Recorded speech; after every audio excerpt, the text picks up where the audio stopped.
Hello, তোমরা সবাই কেমন আছো? আশা করছি ভালোই আছো। আমি পল্লবী চলে এলাম তোমাদের সাথে কিন্তু একটা বড় ভিডিও নিয়ে।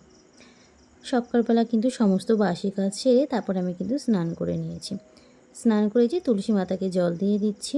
প্রত্যেক দিনে আমি কিন্তু স্নান করার পরে তুলসী গাছে জল দিয়ে দিই। তো চলো, তুলসী গাছে জল দেওয়া হয়ে গেছে, তারপরে গাছ থেকে ফুল তুলে নেব। আর আমাদের এই গাছটায় কিন্তু প্রচুর ফুল হয়, দেখতেই পাচ্ছ। আর ফুলগুলো কিন্তু খুব সুন্দর সুন্দর। তো চলো তাড়াতাড়ি করে কিন্তু ফুলগুলো তুলে নিই। আর তোমাদের সাথে একটা জিনিস শেয়ার করছি। তো দেখো, এই যে জবা ক্ষেতের পাশেই কিন্তু আমাদের পটলের জমি আছে। তোমাদের অনেক ভিডিও শেয়ার করেছি। তো সেইখান থেকে দেখো একটা পটল গাছের লত এই ফুল গাছে উঠে গেছে। আর এই গাছের মধ্যে কতগুলো পটল হয়েছে। একটা পটল তো পেকেই গিয়েছে, মানে খেয়াল করা হয়নি, সে কারণে পেকে গিয়েছে। তো দেখো, এই যে এক সাজি ফুল তুলে নিয়ে চলে এসেছি। তারপর আমি কিন্তু পুজো দিয়ে নিয়েছি, মানে আমার পুজো দেওয়া কমপ্লিট হয়ে গেছে। তো দেখতেই পাচ্ছ কত সুন্দর করে ফুল দিয়ে সাজিয়ে নিয়েছি। আর আজকে সিংহাসনটা কিন্তু খুব সুন্দর লাগছে। তো পুজো আশ্রা সব কমপ্লিট। তারপর আমি এই যে দুপুরে রান্না করতে চলে এসেছি। আজকে দুপুরে রান্না করব হলো কাতলা মাছ দিয়ে কুমড়ো দিয়ে তরকারি। আজকে পাকা কুমড়ো দিয়ে কাতলা মাছের তরকারি করব। কোনো দিন খাইনি, আজকে ফার্স্ট টাইম ট্রাই করব। মানে অনেক সময় ফোনে দেখেছি বা অনেকে গল্প করে যে কুমড়ো দিয়ে নাকি রুই মাছের তরকারি খুব ভালো লাগে। তো আজকে ভাবছি আমি সেটাই বাড়িতে একটু তৈরি করে দেখি কেমন লাগে। আর তোমাদের সাথে একটু শেয়ার করি, যদি ভালো লাগে তোমরাও কিন্তু ট্রাই করতেই পারো। তো দেখো, এই যে কুমড়োগুলো কিন্তু সুন্দর করে দানা ছাড়িয়ে নিয়েছি। তারপরে খোসা ফেলে নেব। আর এই কুমড়োটাও কিন্তু আমাদের গাছে। আমরা তো বাড়ি মানে চাষি মানুষ, আমাদের বাড়িতেই কিন্তু সব রকম সবজি কম বেশি পাওয়া যায়। আর আমাদের বাড়িতে না পাওয়া গেলেও আশেপাশের বাড়িতে, মানে আমাদের এখানে তো চাষি এলাকা, সবাই কম বেশি সব কিছুই চাষবাস করে বাড়িতে বা জমিতে। তো সবার বাড়িতে কম বেশি সব কিছুই পাওয়া যায়। তো দেখো, কুমড়োর আলু কিন্তু আমি সুন্দর করে কেটে নিয়েছি। তারপরে এখানে আর কি করবো ভাবছিলাম, তো দেখি সকালে ডাল সিদ্ধ করেছিলাম, সেটা অনেকটাই বেশি ছিল। তো ভাবছি এই সিদ্ধটা তো আর দুপুরে কেউ খাবে না। তো চলো এর মধ্যে একটু পেঁয়াজ কুচি, লঙ্কা কুচি, সব কিছু দিয়ে একটু বড়া করে দিই, তাহলে বড়াটা কিন্তু সবাই সুন্দর করে ভালোবেসে খেয়ে নেবে। তো সেই কোণে যে সুন্দর করে পেঁয়াজ, লঙ্কা, হলুদ, জিরের গুঁড়ো সব রকম কিছু দিয়ে সুন্দর করে ব্যাটার তৈরি করে নিচ্ছি। এবার কড়াইতে তেল দিয়ে সুন্দর করে বড়া ভেজে নেব। তো তোমাদের বাড়িতেও যদি এরকম একটু ডাল বেশি থাকে কিন্তু চাইলে বড়া বা ডালের ভর্তা বা শুকনো ডাল পোড়া করতেই পারো, খেতে কিন্তু দারুণ লাগে। তো আমি সেরকমই ভাবছি ডালের বড়া করে নেব।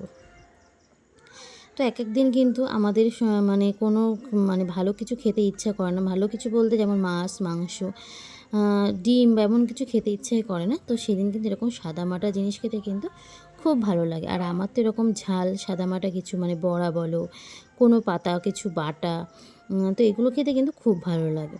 তো চলো আজকে তেমন এই যে বড়াগুলো করে নিচ্ছি। আর ডালের বড়া খেতে তো আমার তো আরও বেশি ভালো লাগে। ডাল ভিজিয়ে বড়া, ডাল বেটে যে বড়াটা হয় সেই বড়াটা খেতে আমার খুব ভালো লাগে। তো সেটাও কোনো একদিন করব। তো আজকে এভাবেই করি। তো দেখো বলতে বলতে কিন্তু বড়া আমার ভাজা হয়ে গেছে। তারপরে এই যে মাছটা ভেজে নিচ্ছি।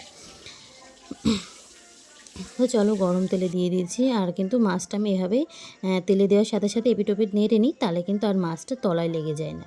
আর তেলের মধ্যে কিন্তু সামান্য একটু লবণ দিয়ে দেবে, তাহলে দেখবে একদম মাছ উল্টানোর সময় কোনো রকম অসুবিধা হবে না। অনেক সময় কিন্তু উল্টানোর সময় তলায় লেগে যায়। তো এইভাবে সামান্য একটু লবণ দিয়ে দেবে, সুন্দরভাবে কিন্তু মাছ উল্টে যাবে। তো দেখো এই যে এখানে কিন্তু সুন্দর করে আমি কড়া করে লাল লাল করে মাছগুলো ভেজেও নিয়েছি। আর আমাদের বাড়ি কিন্তু সবাই একটু কড়া করে মাছ ভাজা খেতেই পছন্দ করে, মানে একটু কম মাছ ভাজা থাকলে কিন্তু একদম খেতে চায় না। আর এই যে পেটির মাছটা একটু কম ভেজে নিচ্ছি, কারণ এটা আমার সোনার জন্য ঝোল করে দেবো। তো ওর মাছটা কিন্তু একটু কম ভাজাই রাখি, যেহেতু একটু মানে কড়া মাছ তো খেতে পারে না, একটু নরম নরম থাকলে ওর খেতে সুবিধা হয়। তো দেখো মাছগুলো ভাজা হয়ে গেছে। তো সামান্য পাঁচফোড়ন দিয়েছিলাম আর শুকনো লঙ্কা দিয়েছি, দিয়ে যে আলু আর কুমড়োটা দিয়ে কিন্তু হালকা একটু ভেজে নিয়েছিলাম। তারপরে পরিমাণ মতন লবণ হলুদ দিয়ে দিলাম, আর দিয়ে দিলাম কিন্তু আদা জিরে শুকনো লঙ্কা আর রসুন পেস্ট করেছিলাম সেই মশলাটা দিয়ে দিলাম। দিয়ে সামান্য একটু কষিয়ে নিয়ে এর মধ্যে কিন্তু আমি বেশ অনেকটা পরিমাণে জল দিয়ে দিলাম, মানে আমার যতটা ঝোল দরকার। আর আজকে কিন্তু এই যে প্রেশার কুকারে আমি ভাত বসাচ্ছিলাম। তো প্রথমে ভেবেছিলাম প্রেশার কুকারে ভাত দেবো, তারপরে মানে যখন মনে পড়লো যে আমি মেয়ের ডিম সিদ্ধ দেবো বা ডাল সিদ্ধ দেবো, তখন তো প্রেশার কুকারে ওটা ধরবে না, তখন লাস্টে আমার সেই হাঁড়িতেই বসাতে হলো। তাই যে দেখো ঝোলটা ফুটে উঠেছে। তারপরে যে ভেজে রাখা মাছগুলো কিন্তু দিয়ে দিয়েছি। তো প্রথমে আমি ভাবতেই পারিনি যে কুমড়ো দিয়ে মাছের তরকারিটা এত সুন্দর খেতে হবে, সেন্টটা এত সুন্দর বেরোচ্ছিল। তো খেতেও কিন্তু দারুণ হয়েছিল। আমি প্রথমে বিশ্বাসই করতে পারিনি যে এই যে কুমড়োর তরকারিটা খেতে ভালো হবে। তো তোমরাও চাইলে ট্রাই করতেই পারো। তো ওই যে এখানে তরকারি হচ্ছে। আর দেখো আমার মেয়ে আর এই যে একটা পুচকু আমার ননদ হয়, এটা পাশের বাড়ি, তো এরা দুজন খেলা করে। তো সারা ঘরে বালি তুলে কি করেছে, মানে আমি তুলে দিয়েছিলাম খেলার জন্যে, তারপরে দেখো ঘরের মধ্যে নিয়ে গিয়ে কী অবস্থা করেছে আমার ঘর বাড়িগুলো। তো কিছু করার নেই, আমার মেয়ে কিন্তু প্রায় দিন এরকম করে, বালি নিয়ে খেলা করে। আর ওর খেলার সাথে এই যে, কারণ ওই যে ওই ননদের কিন্তু খেলার সাথে কেউ নেই, ও ছোটো আর আমার মেয়ে তো আরও ছোটো। তো ওরা দুজনেই কম বেশি সবসময় খেলাধুলা করে। তো চলো এবার ওই বালিগুলো ধুয়ে নিই, মানে ঝাড় দিয়ে নিই, তারপর আমি এখানে ঘরটা মুছে নেবো। সকালে কিন্তু ঘর মুছে নিয়েছিলাম, তারপরে এই যে সারা ঘরে বালি তুলেছি, এখানে তো পা ফেলাই যাচ্ছে না, সেই কারণে আবার ঘর বারান্দা সব মুছবো। তো যেদিন আমার সোনার বালি নিয়ে খেলা করতে ইচ্ছা হয়, সেই দিন তো আমার এরকম 2-3 বার করে ঘরটা মুছতেই হয়। ও সব দিন কিন্তু বালি নিয়ে খেলা করে না, মাঝে মধ্যে খেলা করে ওর যখন ইচ্ছা হয়। কারণ বাইরে তো খেলতেই দেওয়া যায় না, এত গরম পড়ছে বাইরে, তো বাইরে তো খেলতেই দেবোই না আমি। ওর জন্য আমি বারান্দায় তুলে দিই মাটি, ও যা পারে বারান্দায় করুক, আমি পরে আবার মুছে দেবো। আমার কষ্ট হলেও আমি সহ্য করতে পারবো, কিন্তু আমার সোনার কষ্ট হলে তো আমি আর সহ্য করতে পারবো না। তো চলো এই যে আমার রান্নাঘরটা তোমাদের সাথে একটু শেয়ার করি। ছোট্ট রান্নাঘর আমার সিঁড়ির তলে। তো দেখতে পেলে এই পাশে কিন্তু মিট কেস ছিল, আর পাশে যে থালার একটা কিন্তু নতুন, মানে আমি কিনেছি, আমার মা আমাদের অ্যানিভার্সারিতে গিফট করেছিল। তো সেই কারণে ওইটাই আমি কিনেছি, মানে টাকা দিয়েছিল, আমি কিনে নিয়ে এসেছিলাম। তো আমার এই ছোট্ট রান্নাঘর তোমাদের কেমন লাগলো অবশ্যই জানিও। আর আমি একটু একটু করে কিন্তু রান্নাঘরটা একটু নিজের মনের মতন করে একটু গোছানোর চেষ্টা করছি। তো এই যে ওখানে কিন্তু ওই যে হাঁড়িতে লাস্টে আবার ভাত বসাতে হয়েছিল। তারপরে যে ঘর মুছে চলে এসেছি, জল নিয়ে চলে এসেছি 1 বালতি, তার মধ্যে যে লাইজল দিয়ে দিচ্ছি। লাইজলটা দিলে কি হয়, ঘরের মধ্যে মাছিটা কম উৎপাত করে। আর যদি লাইজলটা না দিই, সারাক্ষণ মাছি মেঝেতে ঘুরে বেড়াবে আর বিভিন্ন খাবারে বসবে। আমার তো একদম পছন্দ হয় না মাছি, মশা মাছি এগুলো কিছুই পছন্দ হয় না। তো চলো এবার ঘরটা মুছে নিই আমি একে একে, কারণ সারা ঘরে যা বালি বালি অবস্থা করেছে।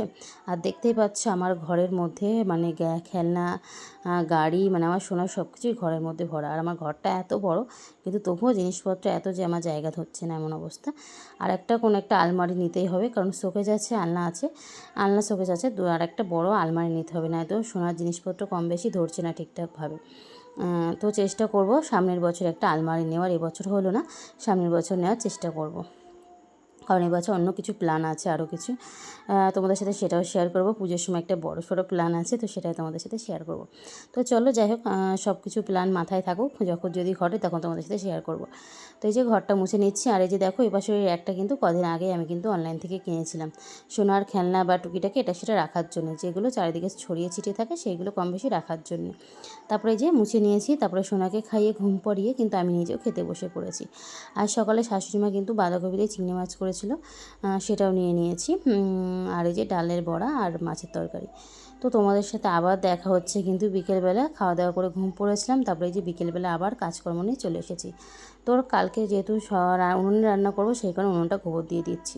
আমি কিন্তু প্রায় উনুনেই রান্না করি, তো আজকে বৃষ্টি হচ্ছিলো, তো সেই কারণে দুপুরে আর উনুনে রান্না করা হয়নি। তো আমি উনুনটা গোবর দিয়ে দিচ্ছি।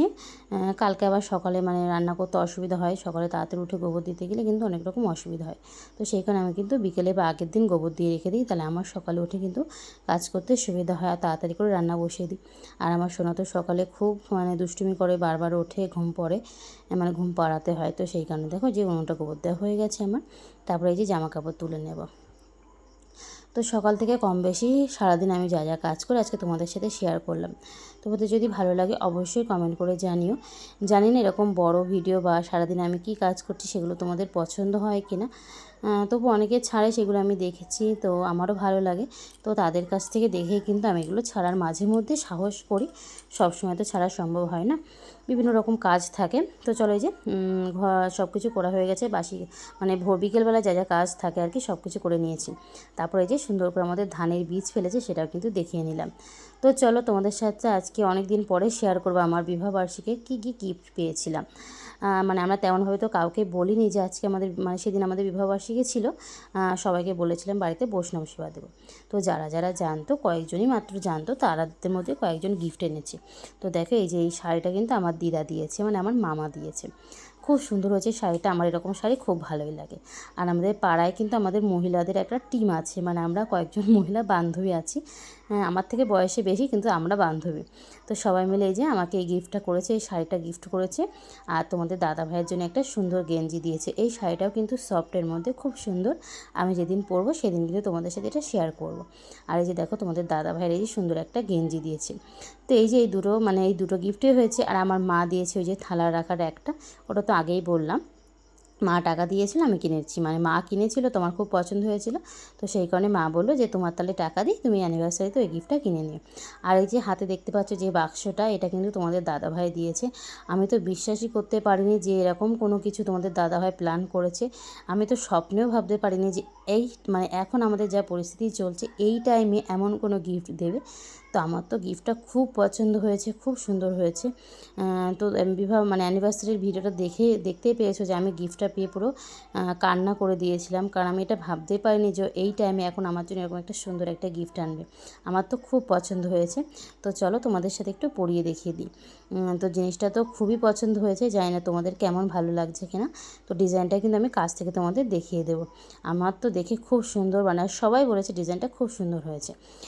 তো আমার জীবনের সবথেকে সেরা গিফট এটাই বলতে পারো, যে এত বছর বয়স হয়েছে আমার জীবনের সবথেকে সেরা গিফট এইটা। তো চলো এই যে কাছ থেকে তোমাদের ডিজাইনটা দেখিয়ে দিচ্ছি। তো আজকের ভিডিও এই পর্যন্তই। ভালো লাগলে অবশ্যই আমার পাশে থেকে অবশ্যই চ্যানেলটা সাবস্ক্রাইব করে দিও। আর অবশ্যই হারের ডিজাইনটা কেমন লাগছে প্লিজ কমেন্ট করে জানিও। তো আজকের মতো সকল বন্ধুকে জানি টাটা।